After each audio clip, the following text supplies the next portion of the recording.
I'm very excited to join you for this year's CCIH annual conference.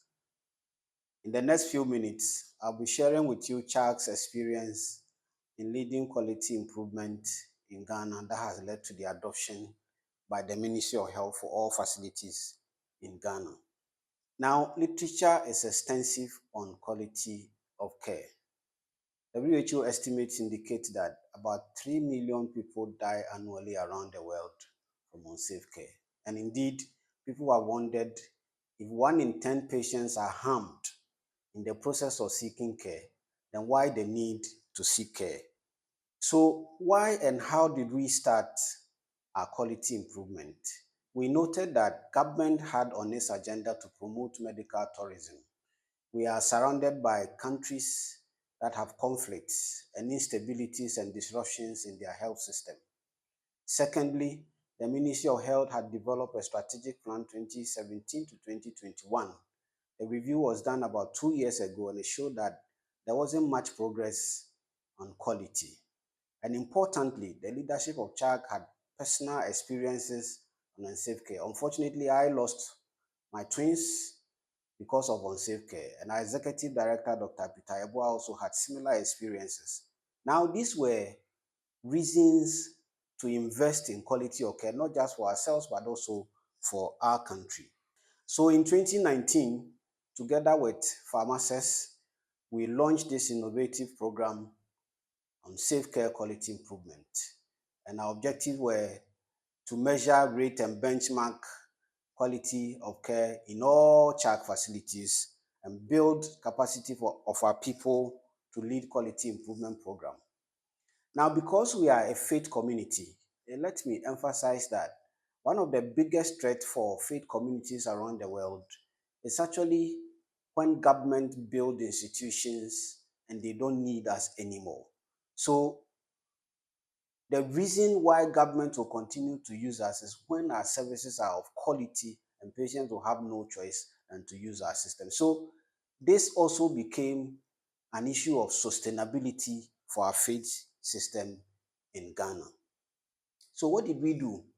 We selected people from across different professions, nurses, doctors, pharmacists, and we brought them together. They went through very rigorous selection and went through training to international certification level. At the end of the period, 30 of them became internationally certified safe care assessors. And they were used to assess all our facilities across the nation. So the pictures that you see here, this is a Reverend Minister who is an internationally certified safe care assessor. She and other colleagues went around all the nation assessing facilities to see their state of care. They identified gaps and sat down with facilities to develop an improvement plan and then follow them up to see implementation of their improvement plans. Now, the picture you see here are the 28 certified safe care assessors. We bring them together from time to time, review the program. They give us feedback on how our facilities are performing and plans to improve the system. Specifically, what do facilities do?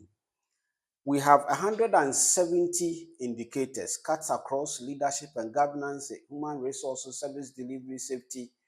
So they first do self-assessment, and then we send the certified assessors to on-site to do assessment.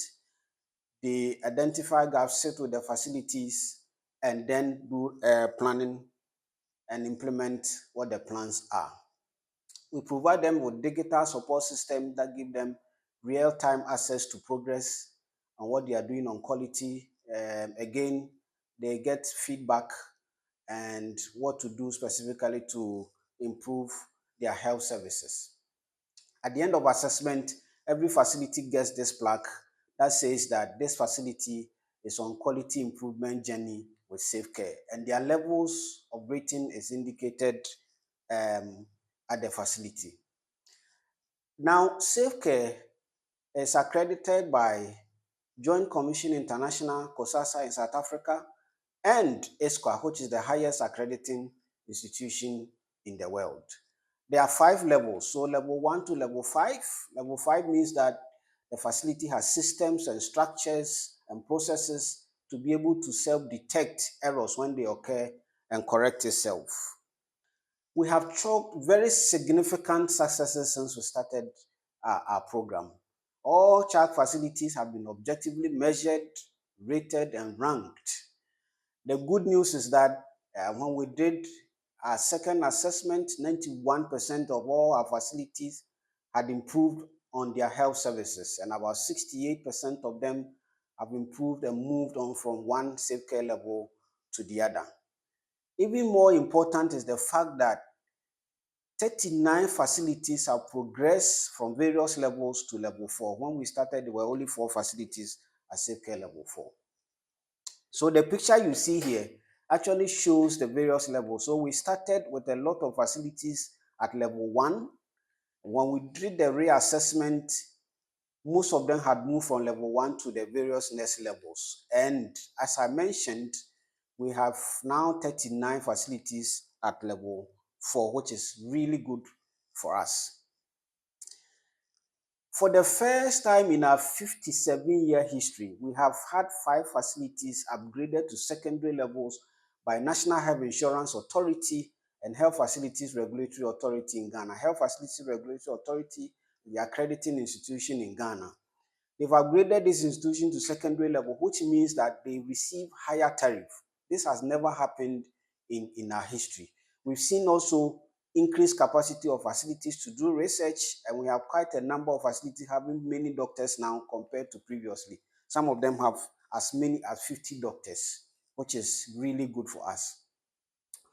Mastercard Foundation, University of Toronto, and Kwame Nkrumah University of Science and Technology for the past 3 years have been running a program on quality of care. They sample facilities from across Ghana, so government, quasi-government, private, and child facilities. Consistently in that program organized by Mastercard, child facilities have been leading in quality of care performance. We've also had a number of institutions that have done research on this program. University of Ghana Business School, University of Dundee, and others have done research. In all of them, they found very strong correlation between quality level and service utilization. So we have seen that our facilities that have higher levels on safe care have increased service utilization, which in business-wise means more resources to provide care. Now, there's also improvement across other aspects of services. So there are 13 service elements. Apart from service delivery itself, leadership, human resources, management information, laboratory services, and risk management as well. As you can see, in all the 13 service elements, there's improvement in the subsequent assessment. Again, we have also seen improvement in operational and business efficiencies across our system. Stock management has really improved, customer care has also improved, as well as infection prevention and control, amongst others. Now, 3 years into our implementation, Ghana Health Service leads a program called peer review mechanisms. Now, child facilities are part of it, and they noted that our facilities were performing well. So the service decided to let some of its facilities join the safe care program. So the picture you see here is the former Director General of the Ghana Health Services, with the Executive Director, Dr. Peter Eboa, and Dr. Masuelenchi, Country Director for Pharmacists. They went around to see some of the Ghana Health Service facilities that had onboarded on the safe care program, and they were impressed about the performance of those facilities. And that's why you see that infectious smile on the face of the Director General of the Ghana Health Services. Now, in the regions where Ghana Health Service facilities have onboarded on the program, these are regional directors for those facilities. All of them have seen the impact of safe care on their facilities, and they think that is really good. Last year, we had a real opportunity to share on the biggest health platform in Ghana. That's the Health Summit. Health Summit in Ghana is a coming together of government agencies, donor partners, and all Ministry of Health agencies to review the health sector in Ghana. And when we shared our performance and improvement that we have seen on our program, there was a very unanimous decision. The government decided that all facilities in Ghana, whether you are government, private, mission, quasi-government, should go on the Safe Care program. So it actually appeared on the aid memoir for the government saying that all facilities should go on our program, which is really good. Consequently, following the documentation in the aid memoir and the government decision to scale up safe care to all facilities across the country, this imposing facility has been built at our headquarters at CHAG Safe Care Hub, and that is where quality improvement is coordinated for the scale up to all facilities across the country. We have actually recruited directors, managers, and other staff, supporting staff who are leading this process at our head office. This is the conference room, and we have several offices where staff occupy to lead that process. The program has not been without challenges. First is the long distances that our safe care assessors have to travel to do assessment. As you can see, some of them cross rivers in order to be able to get to facility to do assessment. There are places that the roads are unmotorable and difficult to reach areas that people have been crossing. Secondly, there's no established post on the payroll for government for people who want to pursue career in quality of care. And that's a challenge. Safe care assessor is not on payroll. So it poses a challenge for people who want to pursue that career. There are also several lessons learned. Assessment without rating does not yield the required commitment and motivation. Of course, the reason why people don't mind paying for a 4-star hotel is that they are guaranteed of the quality. So if you are doing quality improvement and we don't rate and rank our facilities, then what will be the motivation? And since we rate and rank our facilities, generated a lot of motivation for our facilities, for our staff.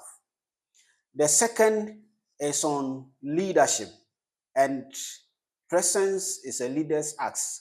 For this program, we have committed about 70% of our effort to child leadership. And so you see the executive director of CHAG, Dr. Peter Duah, and others, we have gone around all the country on countless occasions trying to do assessment of our facilities and how they are performing on this program. And in many ways, it has contributed to the successes that we have seen on this program. Again, there's a lot of interest from our church leadership. Every year, we present the state of facilities to our church leadership, the bishops.